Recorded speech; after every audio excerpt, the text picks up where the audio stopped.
26th June, which is the International Day for Drug Abuse, we are organizing a rally along with students of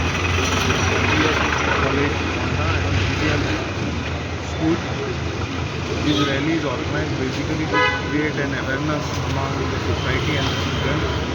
that drugs should not be used, these are harmful for the society, and in case any person tries to give drugs or give any information, they should immediately bring it to the notice of the Today we have organized this rally basically to bring about this awareness among the students and the society at large. Subscribe Prudent social media channel and press bell icon for latest notifications.